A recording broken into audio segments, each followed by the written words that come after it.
Well, it's been about a month since I changed my guitar strings, and I'm noticing some of the life and just some of the tone on these strings starting to fade a little bit.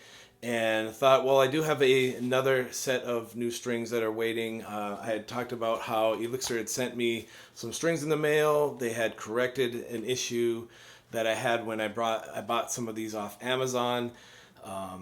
It's probably this summer. I got a couple of electric strings that were in the box, included this in the packaging, and Elixir sent out a whole new set.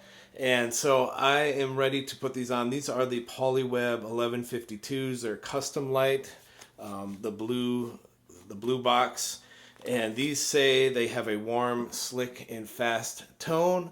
So I'm excited to put these back on. I've had these on my McPherson several times and over years past. I've probably been almost exclusively an Elixir guy, but I like to try other kinds out there and just dabble a little bit and see what else sounds good.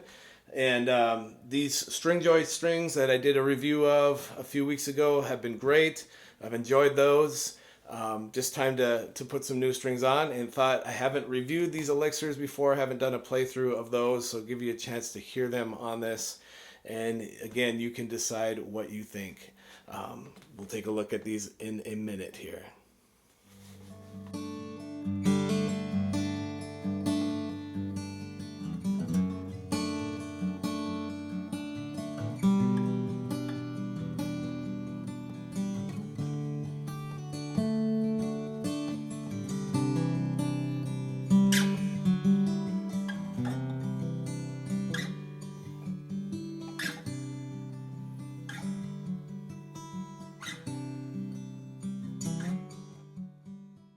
All right, these new Elixirs are on. As I've mentioned before, and it's worth repeating, when you put on a new set of strings, those first few plays of your guitar are probably going to be when you need to tune up the most and just kind of fix, especially times when the strings go flat, which they are probably more prone to do. They're a little bit more stretchy right out of the box.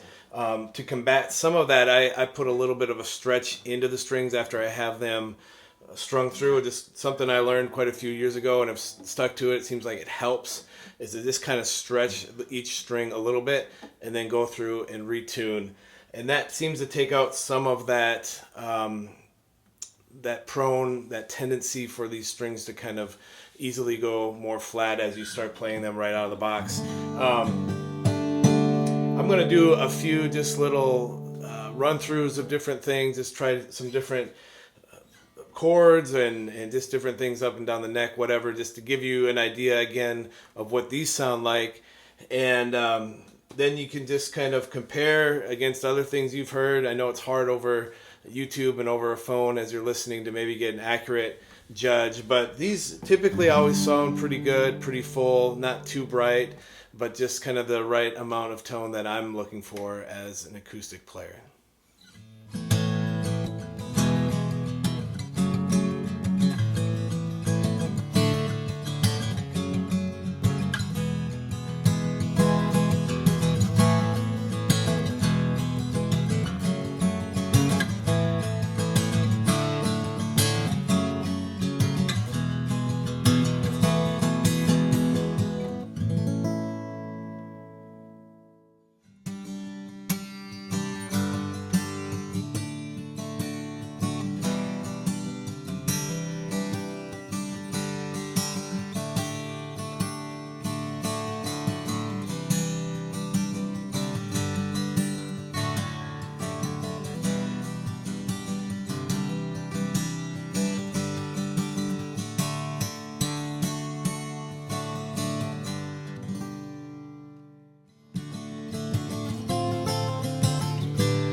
All right, hopefully those little snippets is kind of jamming out here a little bit in my office.